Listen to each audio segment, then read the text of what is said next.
Zee 24 तासनी नेहमीच बोली भाषा जिवंत राहाव्यात, त्यांचं संवर्धन व्हावं यासाठी एक पाऊल पुढे टाकत जागर बोली भाषेचा या खास उपक्रमाच्या अंतर्गत बोली भाषेतनं बातमीपत्रांचं सादरीकरण केलं।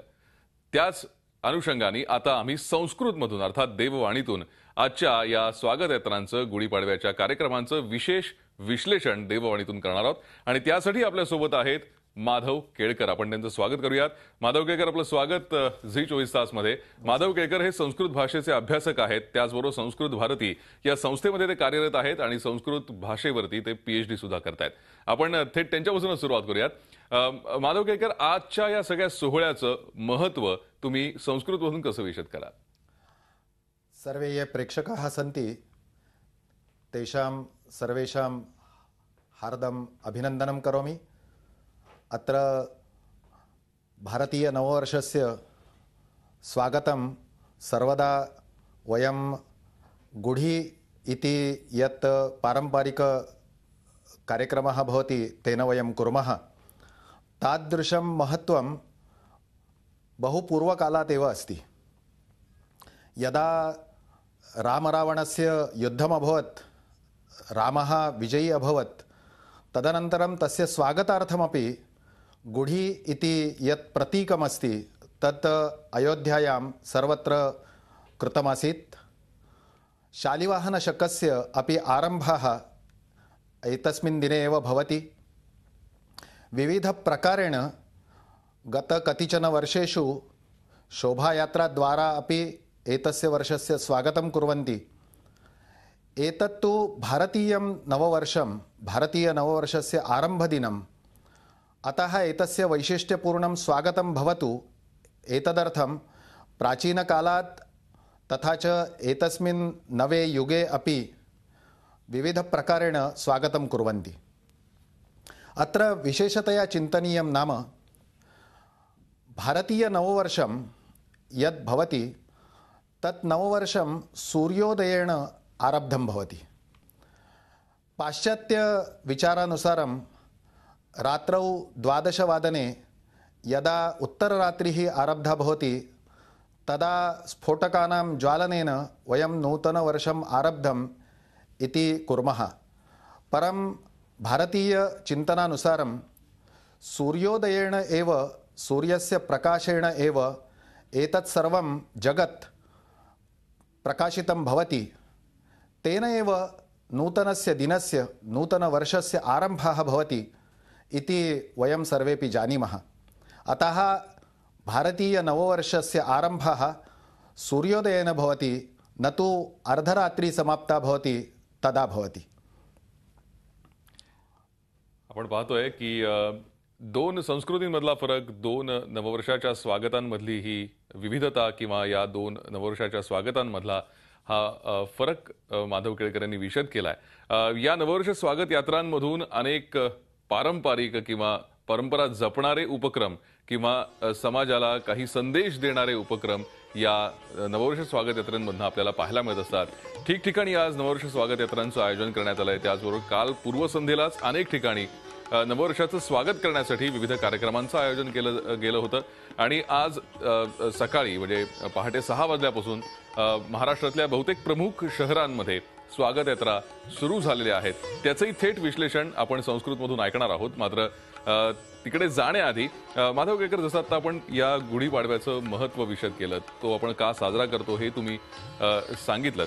संस्कृत ही देववाणी संस्कृतला म्हटलं जातं, सर्व भाषांची जननी संस्कृतला म्हटलं जातं, त्याबद्दल थोडंसं सांगा। संस्कृतं प्राचीना देववाणी अस्ति इति सर्वेपि जानन्ति एव।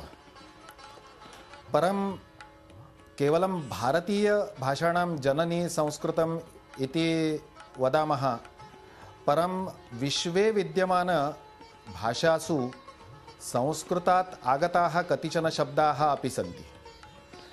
नाम यदि वयं जानीमः, मदर इति शब्दः आङ्ग्लभाषायाम् अस्ति, संस्कृते माता इति शब्दः अस्ति।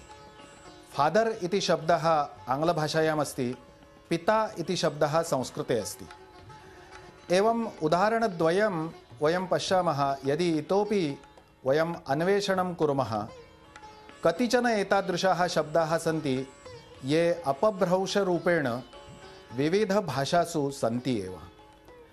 तर्हि संस्कृतम् इति या भाषा अस्ति सा केवलं प्राचीना भाषा अस्ति, अतः तस्याः भाषायाः गौरवस्थानमस्ति इति कदापि न वक्तव्यम्।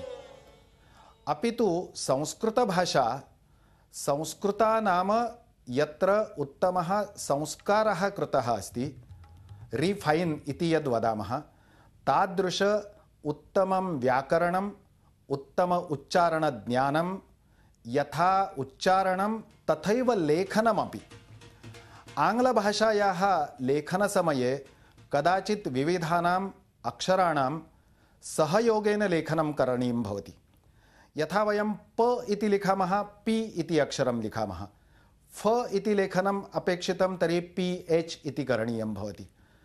परं देवनागरी नाम संस्कृतस्य लेखनं यया लिप्या भवति तत्र प्रत्येकस्य उच्चारस्य निमित्तं भिन्नं चिह्नं नाम भिन्नम् अक्षरमस्ति। अतः यथा उच्चारणं तथैव लेखनं, यथा लेखनं तथा स्पष्टतया उच्चारणम् इति समानरीत्या यया भाषया शक्यते सा भाषा नाम संस्कृतभाषा। अतः केवलं प्राचीनत्वम् इति न चिन्तनीयम्, अपि तु तत्र विद्यमानं योग्यं, तत्र विद्यमानं वैज्ञानिकं यद् अस्ति तेन वयं संस्कृतविषये गौरवम्, अभिमानं प्राप्तुं शक्नुमः। दोन्ही भाषांमधला प्रामुख्याने जो फरक आपल्याला जाणवतो, संस्कृतमध्ये आपण जे बोलतो तसंच आपण लिहितो, इंग्रजी भाषेमध्ये तसं फारसं आपल्याला बघायला मिळत नाही। काही काही शब्दांचे उच्चार जे असतात तसंच आपण लिहिताना लिहित नाही, काही अक्षर त्यामध्ये सायलेंट असतात, त्यामुळे बऱ्याच वेळेला गोंधळ होतो आणि त्यामुळे आपण कधी सायकोलॉजी असा शब्द वापरतो। आता जसं म्हणण्यात आलं की पी सायकोलॉजी, त्याच्यामागे पी शब्द येतो। अशी काही अक्षरं सायलेंट असतात, त्याच्यामुळे त्यांचा उच्चार करायचा की नाही असा प्रश्न पडतो। काही ठिकाणी आपण सी ह्या अक्षराचा उच्चार क असं करतो, म्हणजे CUT कट म्हणतो, पण PUT पुट म्हणतो, म्हणजे स्वरांचा उच्चार सुद्धा सर्व ठिकाणी सारखाच असतो असं नाही। अक्षरांचा उच्चार म्हणजे स्वर सोडून, म्हणजे केचा कधी कधी आपण किंगडम असा उच्चार करतो, मग कटच्या बाबतीत के असं अक्षर का नाही वापरत? बरोबर। हा जो एक मर्यादित भाग आंग्ल भाषेच्या बाबतीत आहे तो संस्कृताच्या बाबतीत नाही। आणि या मर्यादाच मला असं वाटतं इंग्रजी भाषेच्या अभ्यासामध्ये आपल्याला जाणवत असतात। आपण डोंबिवलीतल्या स्वागतातली जी दृश्य पाहूयात, आपण हा ढोल ताशांचा गजर आधी ऐकूयात आणि मग त्याचं विश्लेषण माधव केळकर यांच्याकडनं।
आणि या सगळ्या सोहळ्याचं सविस्तर विश्लेषण आपण देववाणी संस्कृतमधून आता ऐकणार आहोत। माधव केळकर आपल्यासोबत आहेत। माधवजी, कसं वर्णन कराल या सगळ्या सोहळ्याचं?